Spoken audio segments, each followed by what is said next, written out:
Morning, everybody. I guess we should get started here. It's really great to be here with you today. Before we get started, I do just want to, express my gratitude for our Indigenous communities that are from this territory in Indianapolis. Just a quick look on the internet, and you will find that the Potawatomi, Delaware, Winnebago, Wyandotte, Ottawa, there's some Ojibwe, Anishinaabe tribes, Menominee, Sac and Fox Creek, all kind of had their time here originally as the stewards of this land. So I just wanted to express my gratitude and just, for being here today. And so, my name is Kyle Hill. I'm an assistant professor at the School of Public Health at the University of Minnesota in the Division of Environmental Health Sciences. I'm enrolled in the Turtle Mountain Band of Ojibwe or Chippewa, and I'm learning the spots trying to pursue tribes. Both of those are in South Dakota.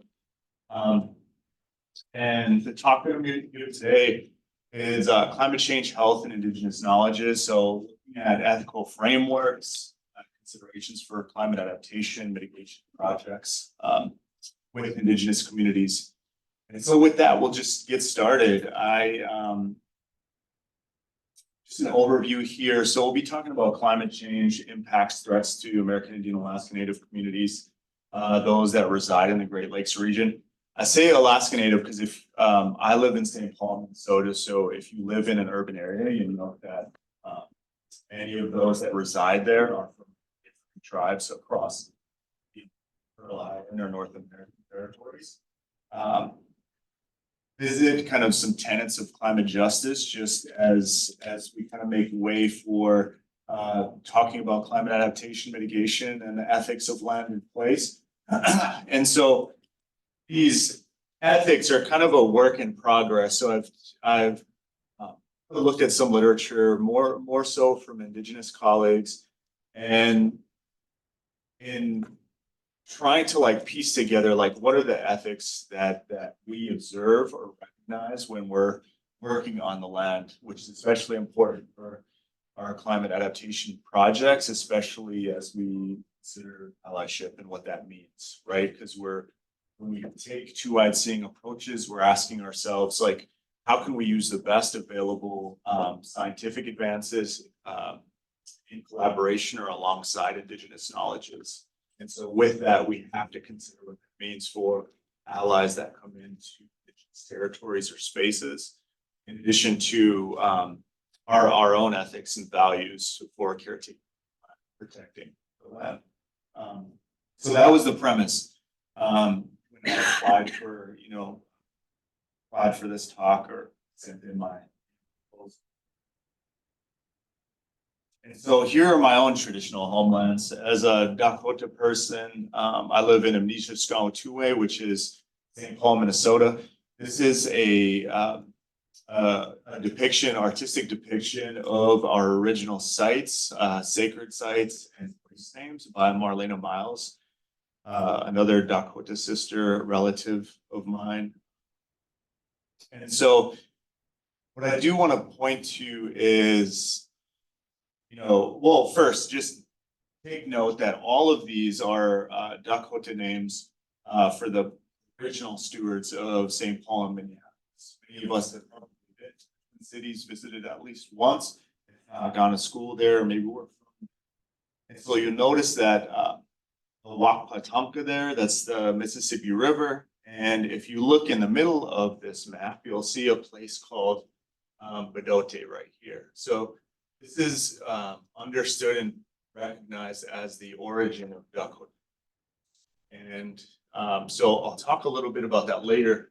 But in terms of how we recognize place, we have to, when we work with Indigenous communities, many of us ourselves are Indigenous, but we start in, what's happened there? Okay, so we start with places like this, right? Sacred places. And so when we think about Indigenous communities, elders, knowledge keepers as having really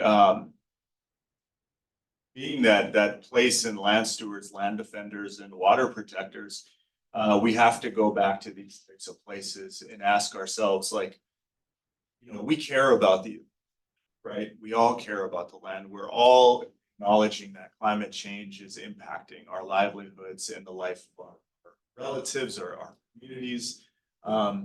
Indigenous people know the land differently.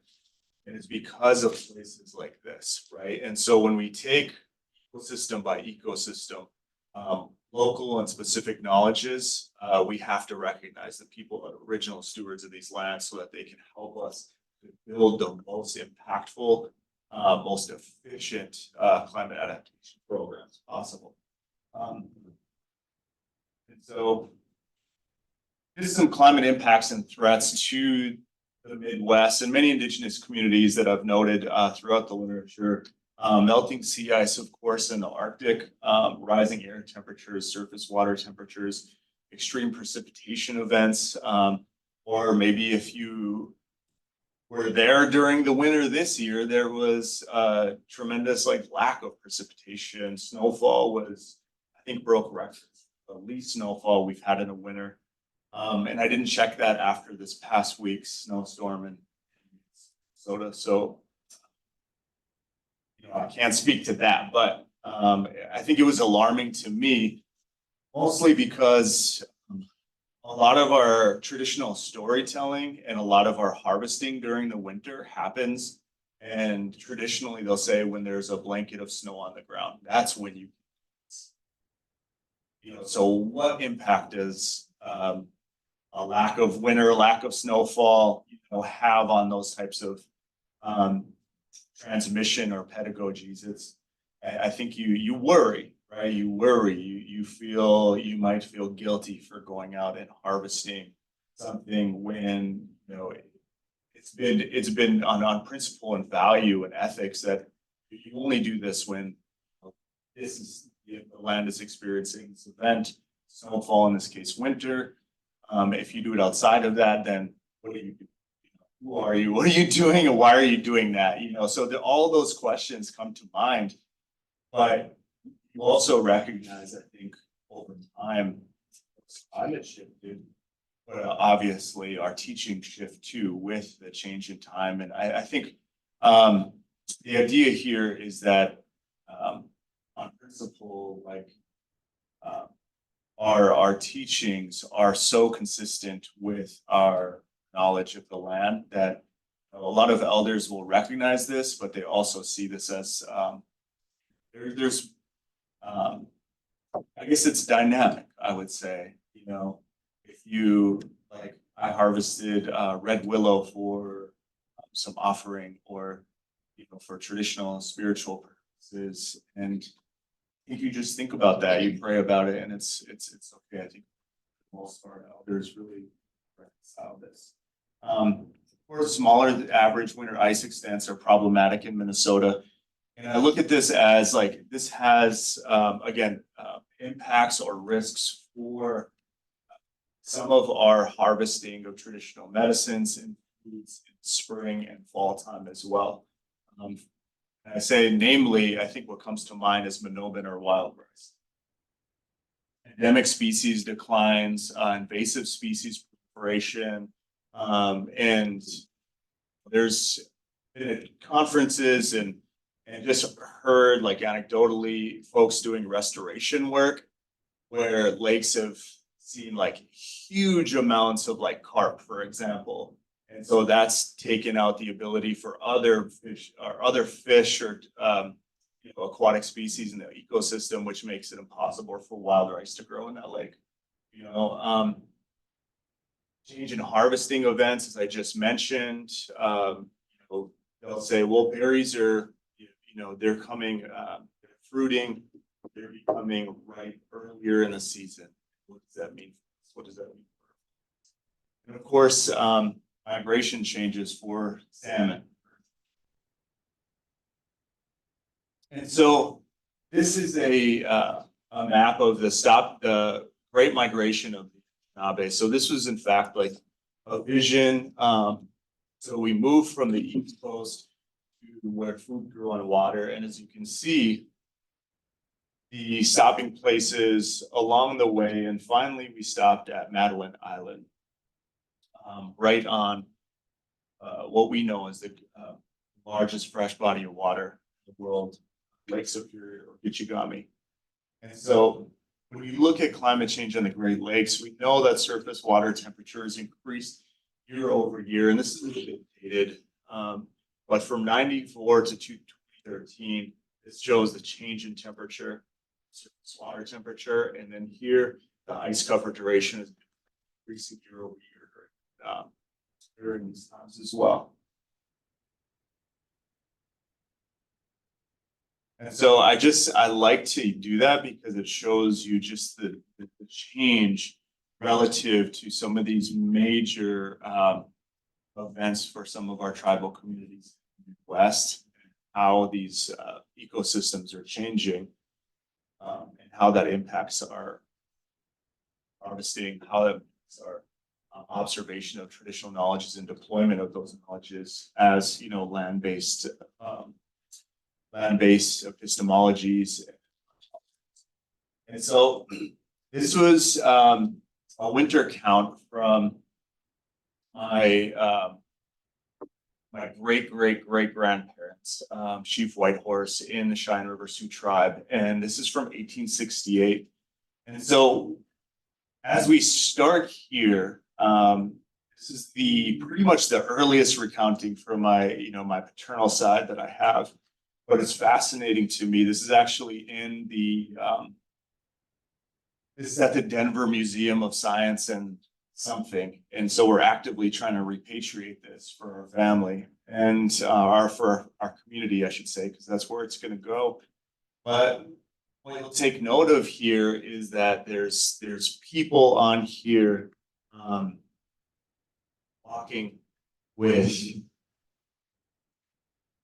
smallpox maybe or something like that. There's a lot of animals, a lot of species on here where you see that our indigenous communities, our native communities, like we lived with these animals, and so this is essentially if we an epidemiological record of like population dynamics changes across the year.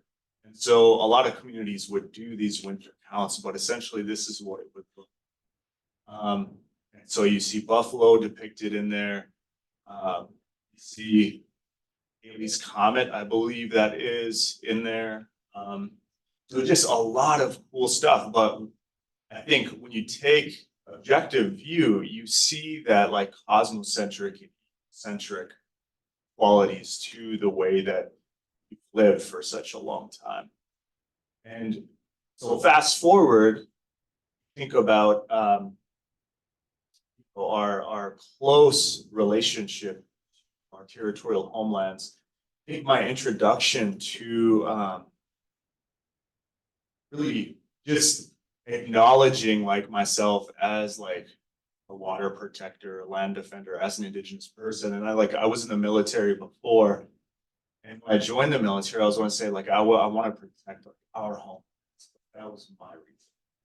And it wasn't until I went to Standing Rock that the recognition came to me that protecting, our waters and our homelands as indigenous people was what was important. Not this like military industrial complex or whatever where we're like trying to fight for oil that's in someone else's country.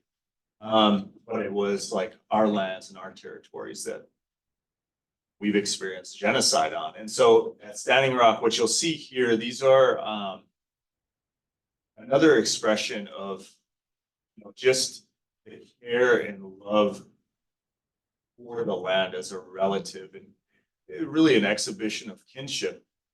This is a medicine dance. So these are jingle dress dancers.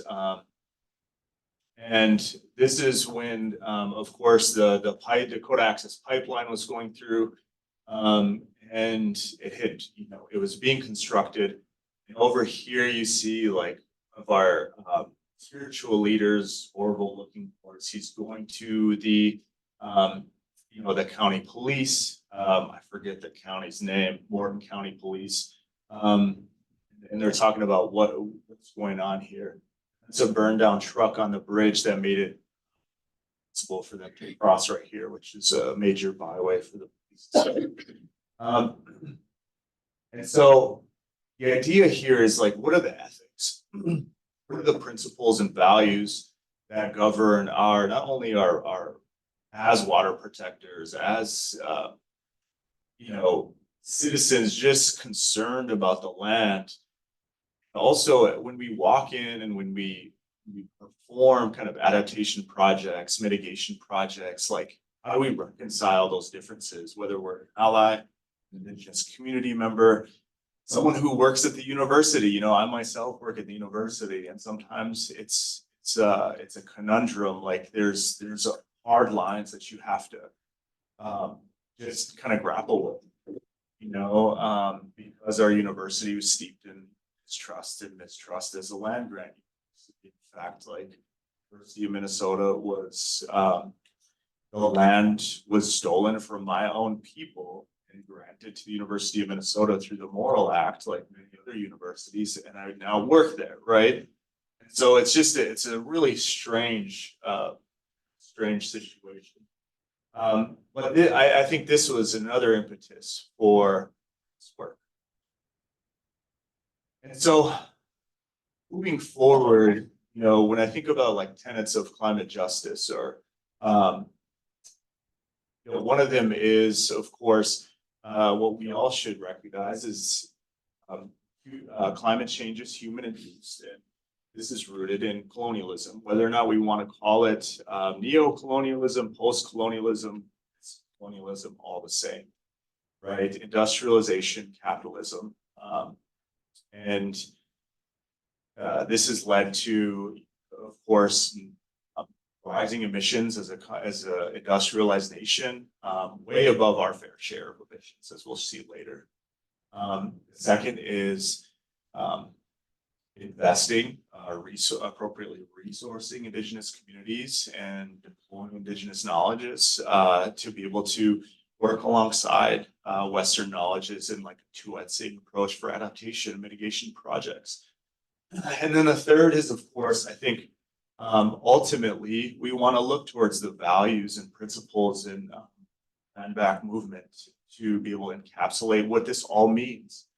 But of course, as a community, as a global community, as a society, like what does this mean? What ethics and values do we have to, I guess, mobilize and really just absorb and engage to be able to do these, to be able to responsibly, ethically collaborate on some of these projects. And so, of course, this is just a couple slides to explore what that means when I say colonialism caused climate change. And so this is from COP26. This is just kind of resistance artwork that we did. Or actually, I wasn't involved in this one. I was doing some other stuff, but this was my favorite one. Colonialism caused climate change. And this is, I think, you could find this as a picture on Google. I think that's where I found it, the No Dapple. So these road signs, I grew up in North Dakota. These road signs are all over North Dakota. It doesn't have the No Dapple inside of it, but I love this. It was super crafty. And so we have to go back when we think about colonialism and social pathways and mechanisms for climate change and adaptation. We have to go back to what was known as kind of the dispossession era of colonialism, settler colonialism of North America. And this is really where genocide took place, not only for Indigenous peoples, but also like our closest kin or our closest relatives. And so what you'll see on the left is, of course, like a settler on top of the indiscriminate slaughter of millions of buffalo, like millions and millions of buffalo.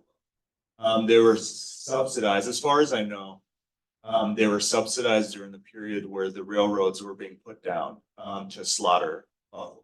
Right? And so what we're coming to find out is through buffalo restoration practices on, this is a personal communication from a friend of mine doing this work in Montana, that the buffalo restoration on the prairies is increasing the biodiversity in those prairies, right? And so what then does the indiscriminate slaughter of buffalo do? If buffalo or bison are such an important part of that ecosystem, and so who does the responsibility lie on here, right? And of course, what paved the way for this on the right is Indian land for sale. This is a flyer that would have been put up all over the place about how much you can buy an acre of land for in all of these areas. And I wonder if Indiana is on here. No. Yeah. So for those of us that struggle with home, land, we can look at things like this and say, wow, the land theft, and now we struggle with just being able to live in an apartment or a house. We all share and we all inherit this history. And so just reflecting on this often cited truth, I guess, the principle that 80% of biodiversity is protected by Indigenous peoples, who represent 5 to 6% of the world's population. And then I look at a map like this and I'm like, wow, how much more about this? So this is the westward expansion during this period of 1776 on. And essentially the mantra here was expansion at the expense of occupancy. This is during a period of, this was called manifest destiny, doctrine of discovery. And so this was essentially a policy to be able to make this happen, right? To push Indigenous communities or Indigenous nations west of the Mississippi. And so when you go to a place on the East Coast, ask yourself, like, what Indigenous communities are here? Where are they? This is that. Right. I used to live in Baltimore and I was a postdoc there. And it was weird because I moved from the Midwest and I was like, oh, where do we find all the relatives at? Where do we find all our people at? And it was hard because it's like, okay, this community was here in Baltimore, but they don't have a federally recognized tribe here anymore, or they're not state recognized anymore. And so this is a more recent map through the Bureau of Indian Affairs. And I want to say the number of federally recognized tribes changed since I pulled this up. I want to say I pulled this up probably 2020, 2018. So right now, I want to say it's something like 574 federally recognized tribes. Someone can correct me if I'm wrong on that. And so this was a really groundbreaking study for all of us, and especially for me as like a scientist, as a researcher, as a someone whose work depends on this. And I think to our community and my community as activists and caretakers, water protectors, land defenders, this essentially redressed speculation on what Indigenous people have been saying for so long.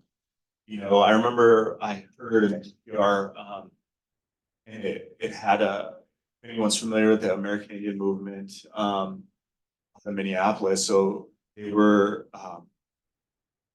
huge activists for American Indian peoples fighting for our rights. And what one of their founding members said was, that 99% of our land was stolen, just out of thin air. And you're like, 99%?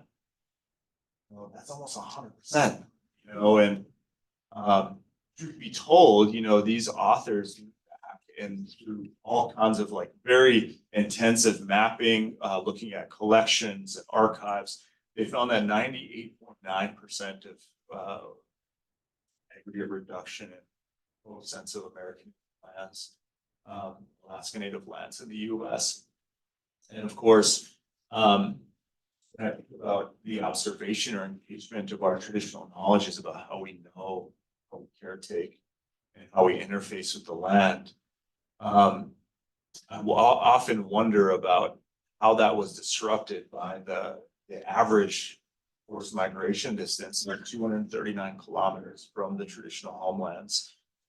And for those communities who went through the maximum forced migration distance of 2,774 kilometers, like if you were, growing an orchard, or if you were, planting corn, or if you were doing any of these any of this, if you were to relocate 2,774 kilometers, I wonder if the ecosystem would respond to your knowledge of orchards, harvesting corn, and I don't know for sure, but my instinct is no. I think the soil would be different, place would be different. That you'd have to learn something completely different.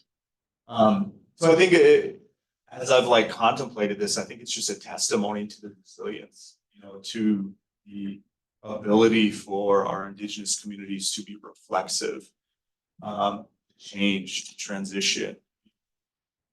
And so I like that because it's really beautiful. And of course, today's contemporary lands are present day lands are more, there's more extreme heat on these homelands. And, we could say this climate's changing, global warming, a lot of reasons for this. But of course, there's less precipitation on present day homelands versus historical land bases. And then mineral value potential. That's essentially saying, if we were able to use a sovereignty framework for these lands, Indigenous communities would be able to say what happens to their oil reserves and other minerals that have since been extracted from those lands or since been recognized as belonging there. And so this is a paper I was a co-author on a paper that was published earlier spring of 2023. And so this was in the Lancet. And so this is essentially just showing the fair share approach. So the overwhelming amount of emissions comes from our industrialized nations. And so those non-industrialized nations or low middle income countries are the ones that are experiencing the burden of this, whether that's diarrheal deaths, morbidity, mortality, that's related to malnutrition or undernutrition, risk of malaria, other things. So I point this out because we don't see the American Indian Alaska Native territories inside of the US that has, amongst the highest emissions in the world globally. And to me, that's hard because we're we're making, we have to sit within this country that's just, I think just blind to the fact that we have solutions, we have answers, we have a growing scientific community that's recognizing that. And so how do we work together? Right. And so, what we know is Indigenous voices are critical to successful adaptation mitigation programming. And so, again, as I mentioned before, Albert Marshall had coined this term, the two-at-seeing approaches. So this two-at-seeing approach to utilize Western scientific knowledges, but also Indigenous knowledge systems. Sorry, maybe I didn't finish that thought, right? Or I saved the wrong one. But climate change impacts on Indigenous communities. I don't want to dilute this at all, but there's a host more. There's many more, but in terms of this presentation, just the focus on health, about food security, some of our traditional our economies, the culture, spirituality, cultural identity, certainly. impacted. So when we think about things like, so much of my work is looking at like climate change and impacts on mental health and within Indigenous communities. And so one of the impacts is called, that was some work done in the Arctic, was ecological grief. And so it's kind of similar to solastalgia. Some people have probably heard that here. Essentially, that is how are our lands changing in front of our eyes? You know, what's my emotional experience from that? And so when I think about the impacts to culture, spirituality, and identity, this is essentially it. You know, so when I talk about harvesting without the snow on the ground, that's challenging our identity, culture, and our spirituality, right? If that's what we've known for time immemorial, like how do we then go out and can certainly say like, you know, usually if we use like an empirical method, we're like, boom, this is there, that's there, that's there. So this must be there. So for us, it's like, oh, the snow's not here. Like, can I go do this? And then what's the feeling behind that, right? So ecological grief is essentially like, um, I'll always remember this quote. And so I hope I get this right. So this was an article by Ashley Consolo and Ellis. I believe it was 2018. So essentially they did qualitative work, focus groups, interviews with some of these this indigenous community in the Arctic. And one of the elders had said, we're people of the sea ice. So if there's no sea ice, then who are we? Right. And so I think that speaks to the grief and loss experience when our environment's changing. And then finally, thinking about Indigenous community-led efforts to deploy place-based knowledge is critical to education. And so just transitioning to some of these principles of climate justice and resilience. This is from an older manuscript. And so number one is articulating Indigenous conceptualizations on and approaches to health.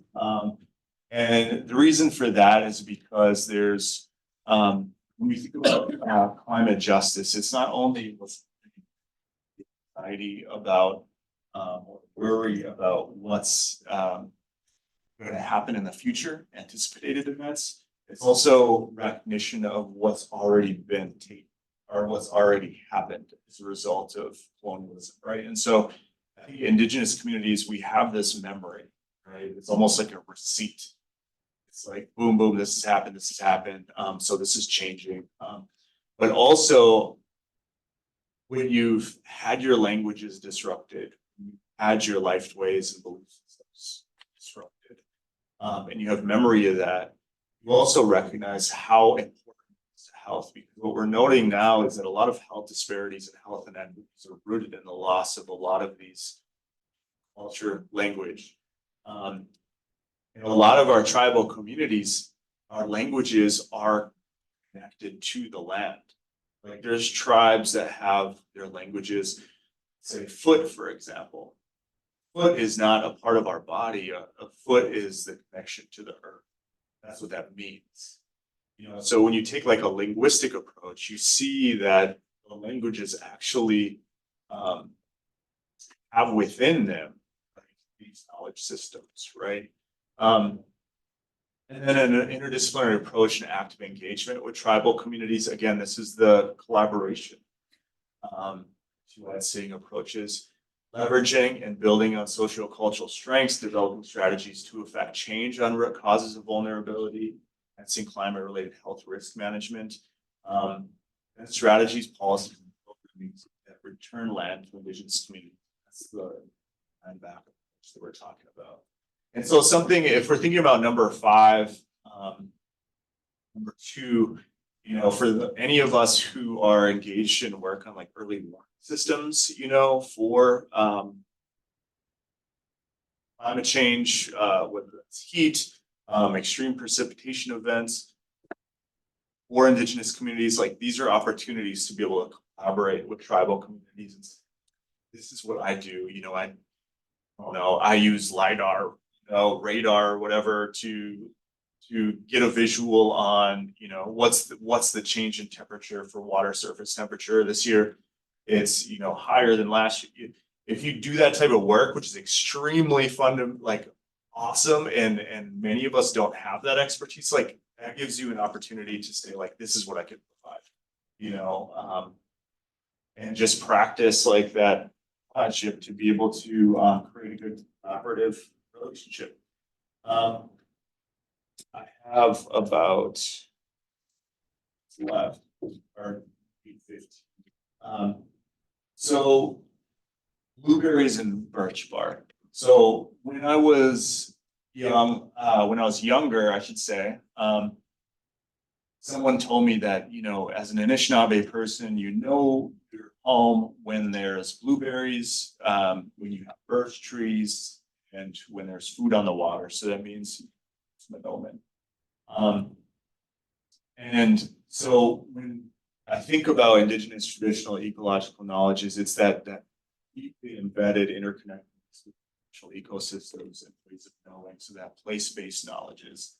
And this goes back to this idea, I said it before, you know, we take among 18% of the biodiversity, while only inhabiting 22% of the Earth's surface.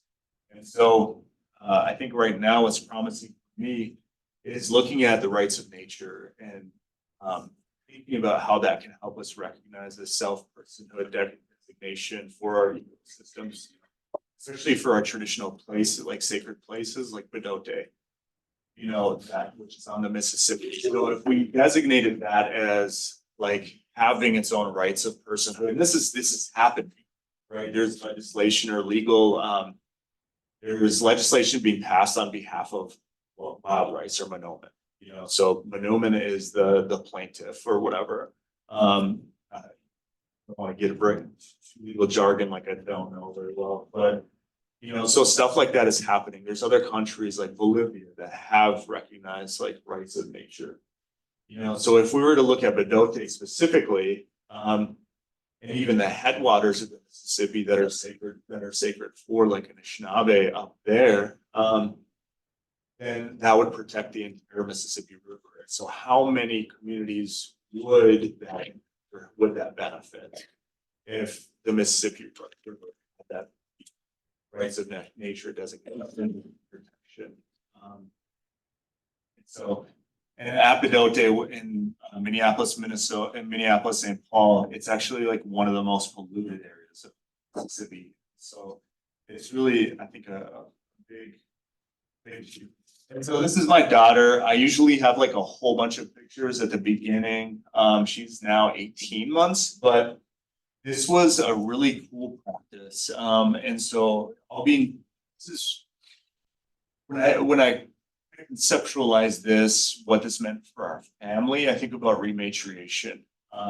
Which is different from repatriation, because rematriation is recognizing that a lot of our communities, especially as Anishinaabe, on my mom's side, as Lakota, that side, they were matriarchal or matrilineal, you know, and so my grandma was like the head, you know, and when she passed, it was like an auntie or my mom. And so when we gave birth to our daughter,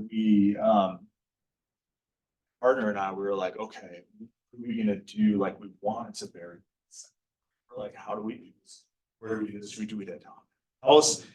We're like, we're probably not gonna live there for very long. Like, so it's gonna be strange for her to go back to this weird house if she ever wants to like act, you know? And so we went down to Bedote, and we that's that sacred place for us, the genesis of our community.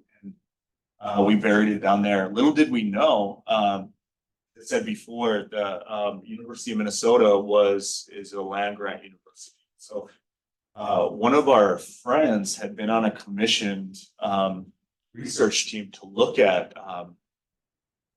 how the land grant university at University of Minnesota specifically had been, say this right, complicit in acts of, I want to say, certainly like the acts of colonialism, but how it displaced Dakota communities, the wrongs that happened, that occurred, and some calls to action. And so in this process, so I'm reading this report, and she's telling us too, but historically, and I didn't know this at the time, that historically, Epidote, that was a place where it was a place of actual work. So there was midwives, Dakota midwives. And so there's caves there, like very close by. So that was actually a place historically. And so I think that to me just kind of reified this work, but just the resistance. Things like this happen that are not so like incidental, but there's meaning behind things. It's a reclamation, but when we put it into a larger kind of ethic or ethos or principle, it's really kind of rematriating, getting back to these lands and recognizing like the stewards of these lands. So just a personal reflection. And so moving forward, thinking about the ethics and principles that should guide our work on Indigenous territories, restoration, adaptation, we have to consider engagement of Indigenous intermediate determinants of health, which is really looking at how do we recognize our work as rooted in this ethic of kinship. So looking at kinship networks, engaging those for Indigenous communities, because if you ask any Indigenous community, when they mention or introduce themselves, for example, like if I were to give my own like traditional introduction, it would be Boujou and Didaway Maganadug, we would sensation cause so that means I'm Bear Clan, I'm from Turtle Mountain. And so my kin is actually like a bear. So when I think about being a bear clan, like what did that mean for us historically? What does that mean? Right. So reestablishing kinship networks, recognizing those, relationship to land, language. There's so much cool stuff. I'm by no means not fluent in my own languages, even though I'll take class after class. It's so hard. But language is vital, and there's such a beautiful like a language reclamation movement happening right now. It's amazing. But all of this ties into like our ceremonies and spiritual connectedness, cultural connectedness, hunting, fishing, and gathering, of course, storytelling and knowledge sharing. And let's see.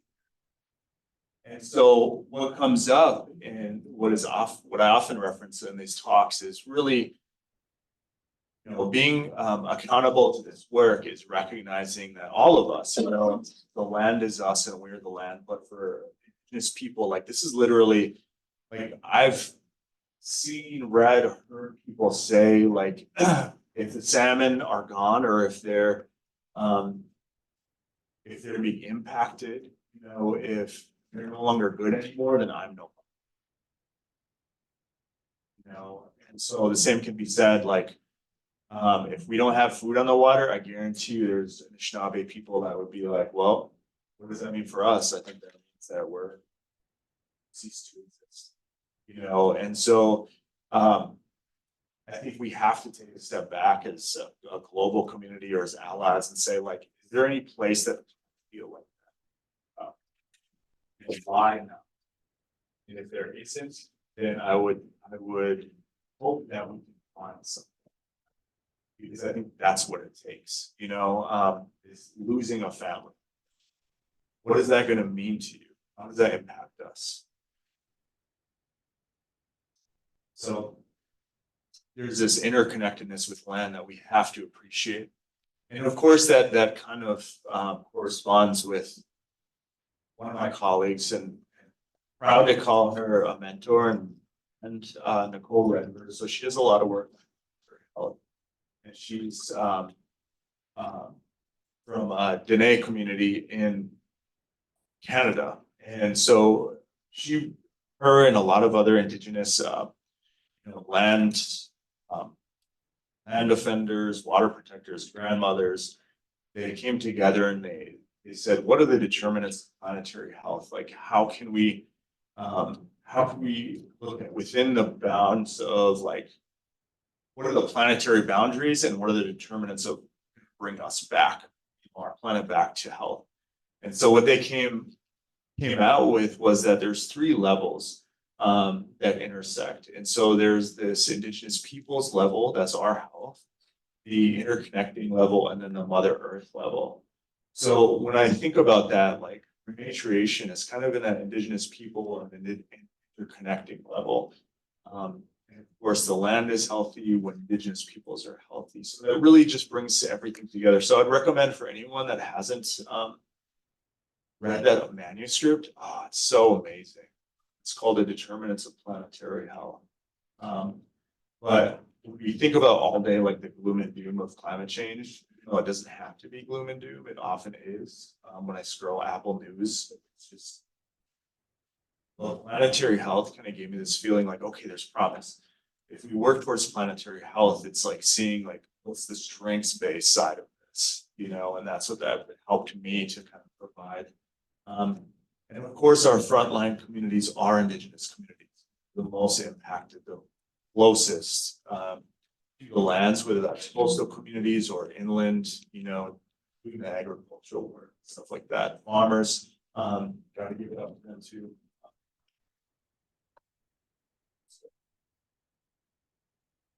This is a really cool soundbite when we were harvesting wild rice like 2 years ago.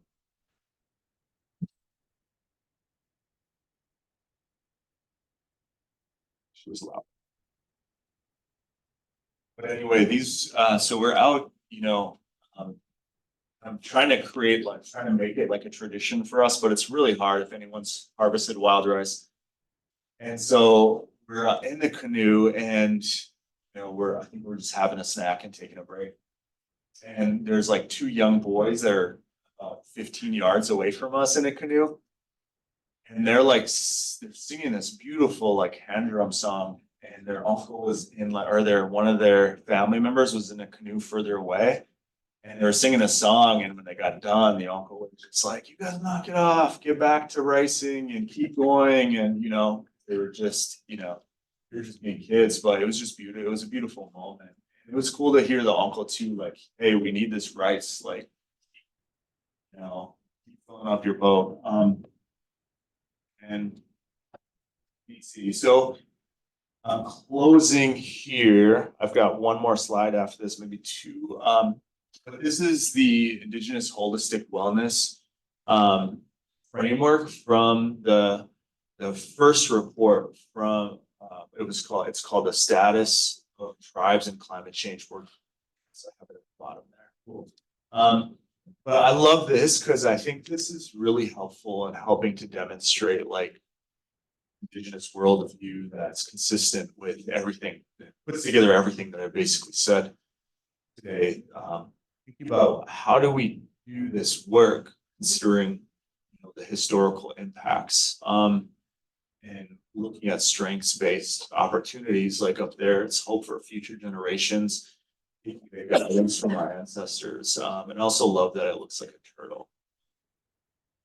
But you know, within that circle, or I guess you know, the sediment or you know the soil there, whatever, you see all the resources there, and from the impacts from colonialism, you see all the impacts there too. But you know, if anyone needs a resource or something like this, I think that stack first, the first report, helped to write a bit of the second report. It's coming out, but there's many authors, but that should be coming out very soon. So this is a good representation. And then again, this is from the Nicole Red verses you'll see in a group, another author group. But this is looking at natural law. So natural law is the body of laws responsible for maintaining respectful and reciprocal relations between First Nations and between human and non-human families. So essentially the laws that govern are we're seeking, working, living in balance with nature. as I was like putting this talk together, I was like, you know, what kind of land-based ethics exists out there, like in the literature? And then some of you may know, but this scientist Leopold came up, came up with like a biocentric ethic. It's called the ethic of land.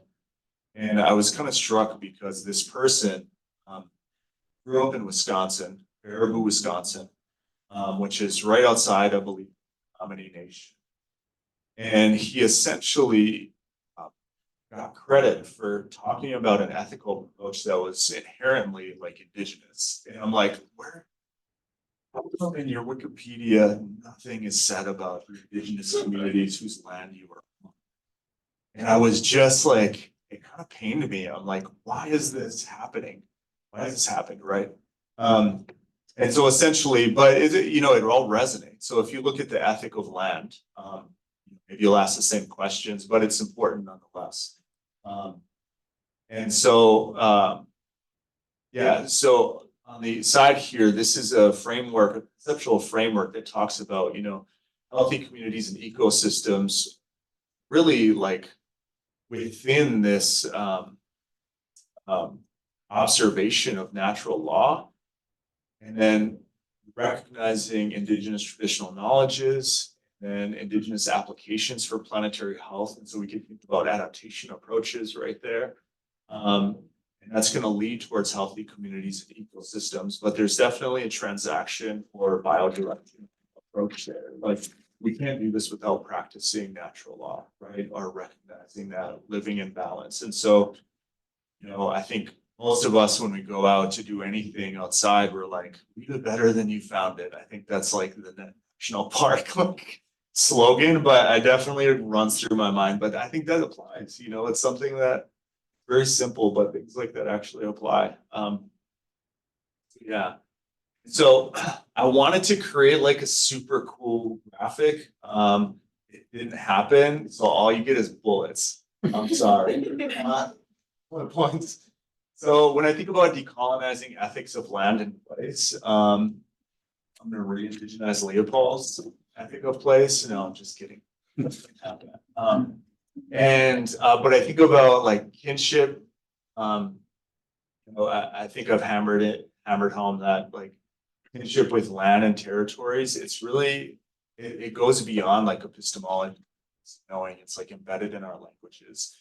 And so if you all are engaged in any climate adaptation mitigation approaches, and you're collaborating with the Indigenous community, please advocate for language-based teaching. Whether that's for youth or whether you have like a language person there on site to be able to help help with some of the indigenous community members that, we're all learning, we're relearning. A lot of our languages are in danger. And so to the extent that we can include things like that is so vital and so important. And I think the part of allyship or ethics here, there's always ceremony involved, or when we think about if we take part in anything on the land. For example, if we're together like on Easter, like we're not religious, but we just practice Easter.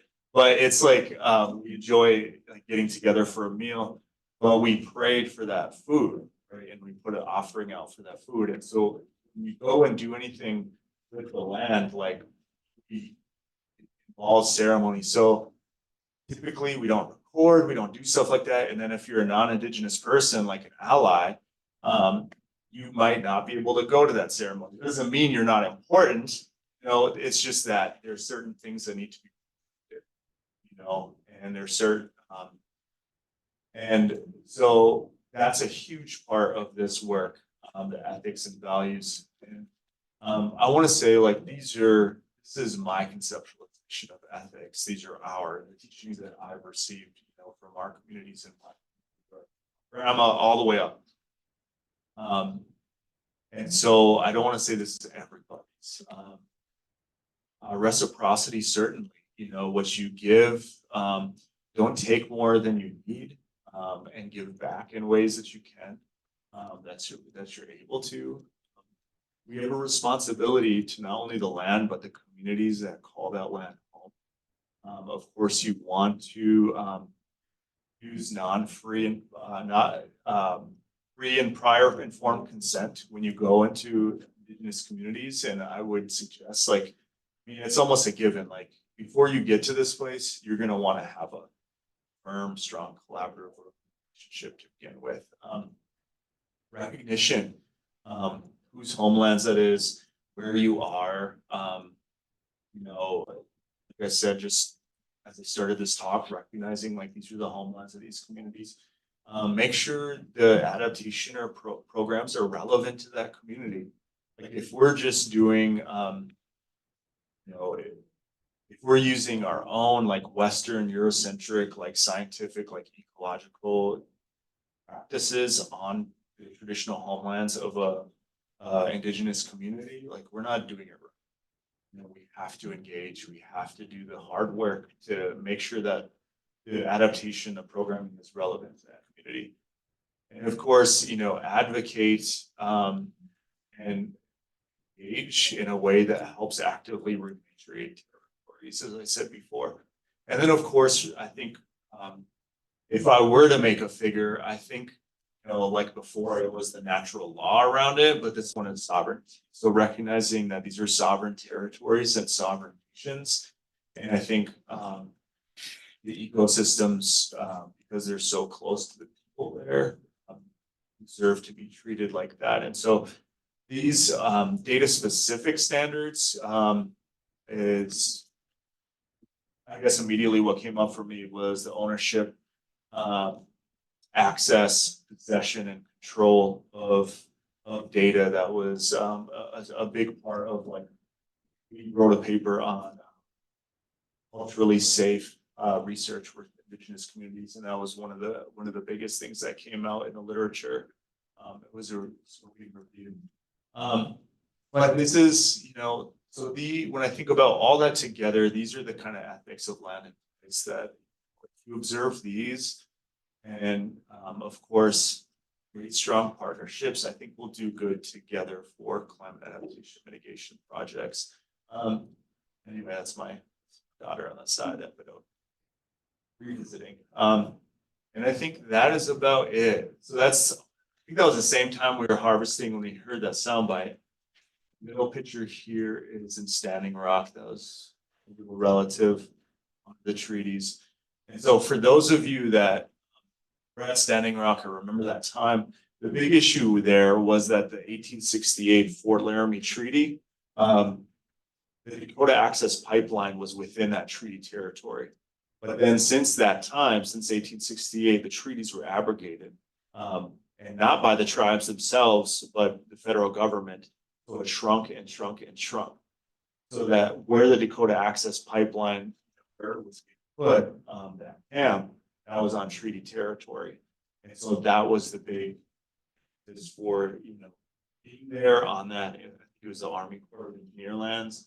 And then that's my email, and that's it for today.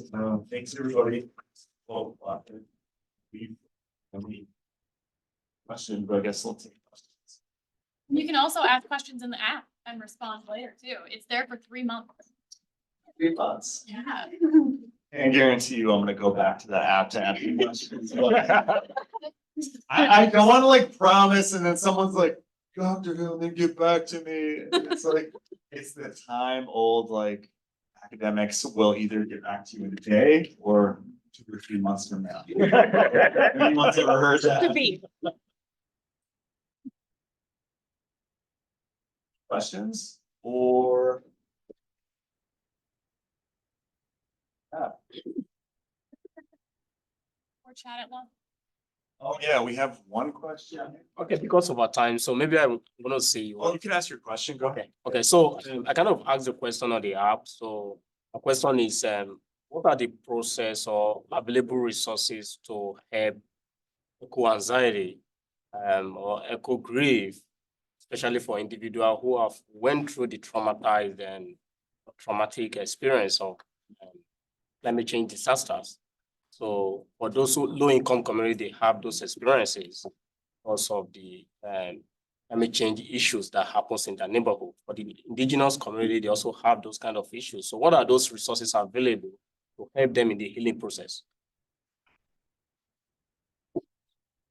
I want to say, like, immediately my idea was like we went back to like based healing experiences, but then my thought turned to like the risk multiplier that is like climate adaptation. Like a lot of these communities don't have access to their homelands anymore because they're flooded or now, and so I do think like still though like finding